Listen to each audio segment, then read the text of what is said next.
Yo, what up, man? Chris, somebody checking in, man, back with the blog, man. Make sure that like button and subscribe button anyway, and I appreciate all the support. Salute to everybody. Organik is back with a response to Jae Millz, man. He got a response to Jae Millz. I've said I'll be back when he does. We're gonna look at his response, look at some of the things he said, and also go back to some of what Jae Millz said as well. Refresh our memory on what Jae Millz said and talk about it. There's been a lot of talk about Organik being a guest in hip hop. A lot of people feel that way. I'm not mad at that. Obviously, Organik even feel that way. He said that as well. Him being a guest in battle rap, I know battle rap is technically hip hop. I have a hard time labeling him that. Y'all can label him what y'all want to label him. That's why we individuals, we have our own minds and think the same. But to me, I really can make the case that Organik is the second most important person in battle rap history. I really can debate that with any nigga in battle rap. If you want to try me, y'all niggas welcome to DM me, and I can debate you on who you think the second most important person is in battle rap, and how I can show you that or I can make an argument that it's Organik, and a strong argument too. And if you DM me, make sure you know your battle rap history, because a lot of y'all niggas don't know your battle rap history. But when you go back to grind time and even up to now and the DVD era and all this kind of stuff, and Lions Den and all that stuff, obviously Mook and Lux, obviously Smack, Organik, ARP been the three main leagues over the years. What else? We got bloggers, you know what I'm saying? Salute to everybody, even though I, label myself as the first real blogger in battle rap. I do think that people like Angry Fan took shit further, did more than me, took things to different levels. I think Jay Black also created opportunities that I didn't create and took things to a different level. So I look at them like they achieved a lot more, even if I was the first blogger or whatever. There's been a lot of people that have played roles, but I could really debate anybody on Organik's and King of the Dot's role and why he's the second most important person in battle rap history. I can make an argument. Afterwards from Geechee, Rum Nitty, Big K, everybody. I'd be helping getting rappers' whole charges expunged so they can travel the world. Big K's in Tokyo and all that you shit. You get charges expunged? Hell yeah. How do you think Geechee got in Canada? What you doing for these niggas? Talk.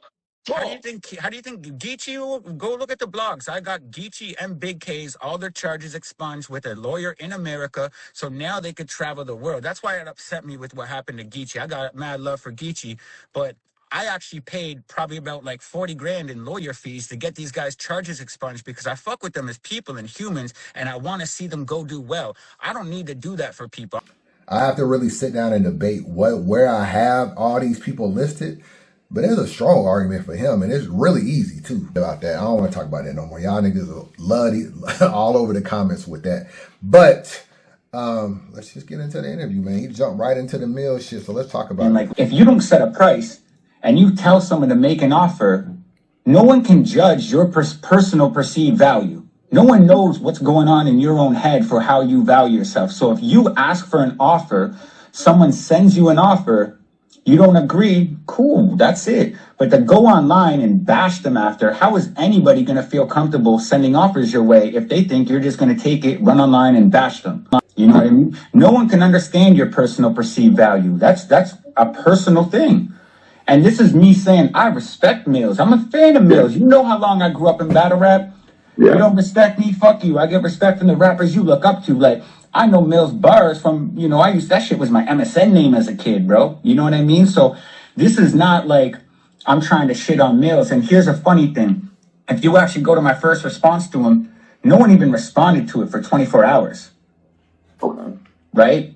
I responded and I didn't quote it, so none of my followers seen it. Nothing like that. I was just saying, like, bro, like, personally, any offer should be appreciated. If someone's coming to you, valuing your services, asking, showing interest in your services, that should be appreciated. Whether you guys can come to an agreement or not, it's still like a respect thing. You know what I'm saying?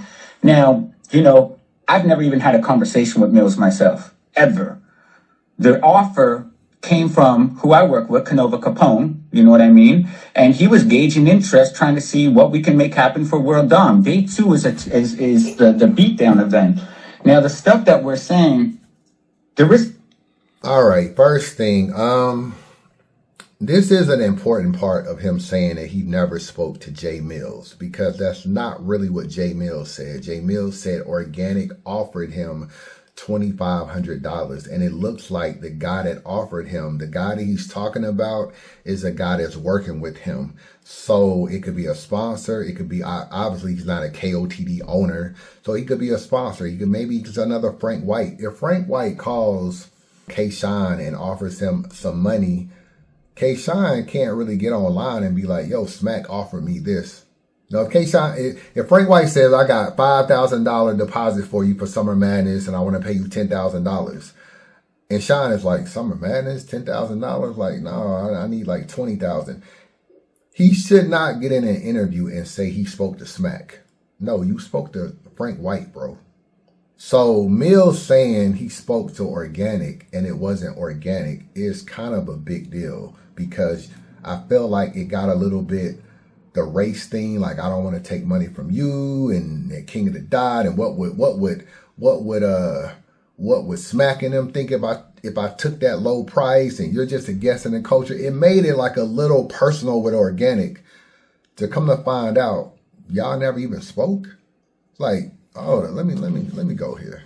Let me go here. I could be a better asshole than a nice guy. Organik tried to give me $2,500 to get my passport, come to Canada, rap for 3 rounds on a beat, and then do 2 freestyle rounds with King Los. Shout out to King Los. So I'm not saying that you don't have a right to feel a type of way about the $2,500, but you can't say Organik offers you this if it wasn't Organik, bro. Just like if P call you and say this, a nigga can't get online and be like, yo, P called me. You know, I got a phone call from P to be on volume, and I can't believe what Smack offered me. Bro, you never spoke to Smack, bro. You talked to P, and P could just be gauging some shit just to go back to Smack and be like, yo, this is what he's talking about. So if you're not talking to Chico, Beasley, or Smack, you can't really name drop them if you spoke to Frank White and P.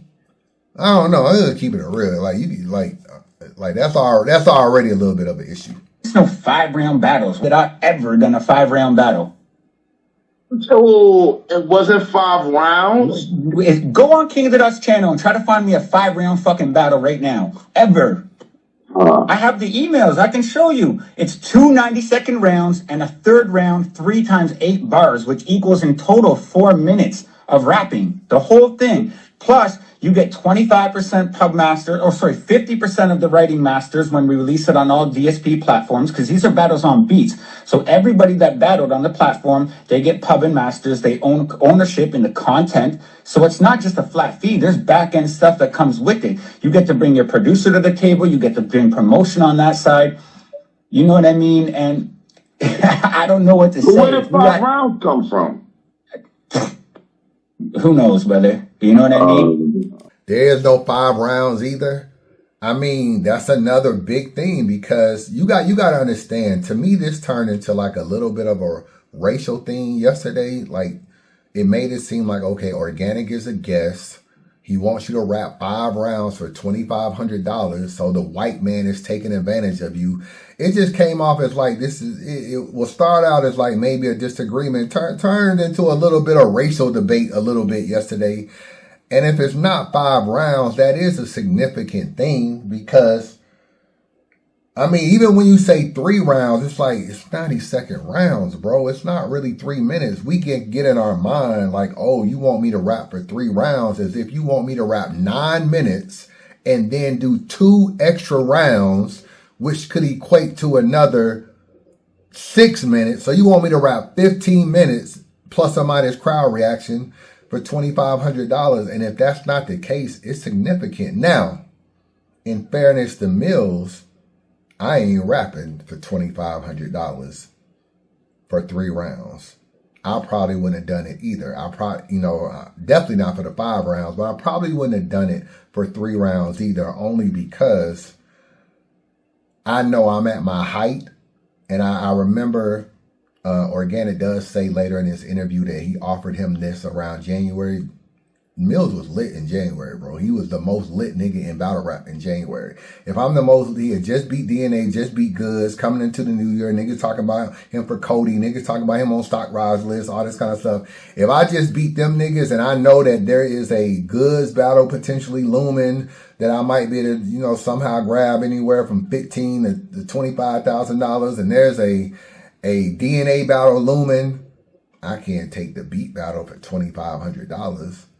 I can't, especially against King Los. I don't really got no energy for King Los. And King Los is an industry artist who might win.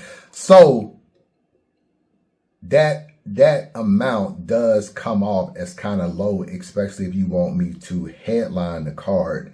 Now, when you say headline world domination, you're not really headlining world domination, Jae Millz. You're headlining day 2 of the card, which is just the beat battle. The headliner is Tay-Rock and Shotty. That's a little misleading and misinformed too, because when you get in a blog and be like, them niggas called me for world domination and wanted me to headline.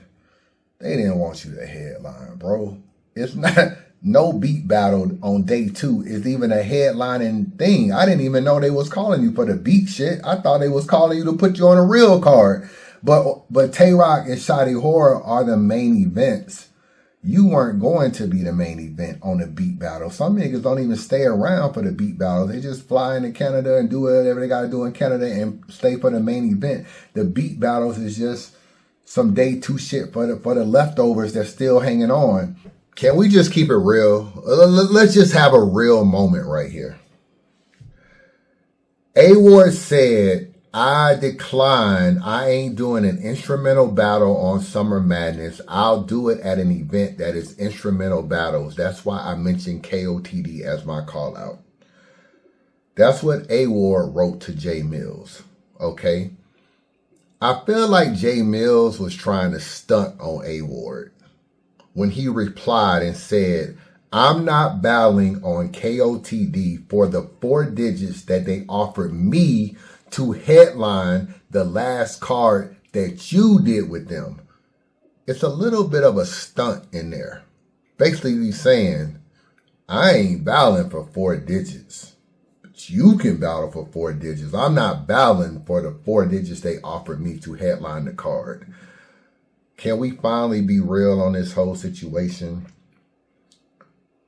The whole time I'm thinking Jae Millz is doing the King of the Dot World Domination card. Okay, $2,500 for a World Domination headline card is very low, in my opinion. But Jae Millz really isn't on World Domination. He's on day 2 beatdown card.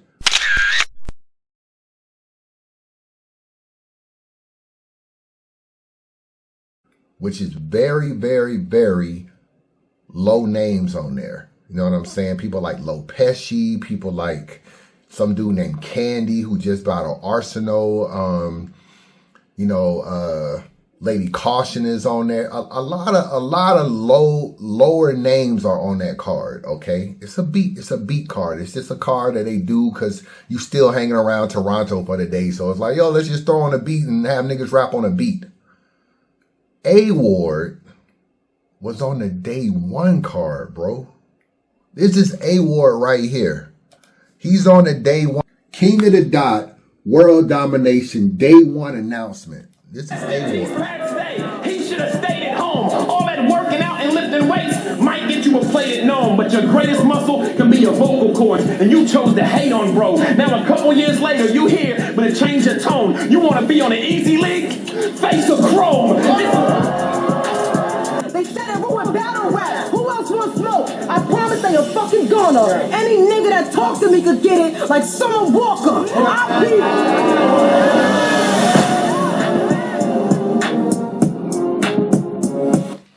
Right, Aight and Jazz the Rapper are on day 1. They're on the most important card.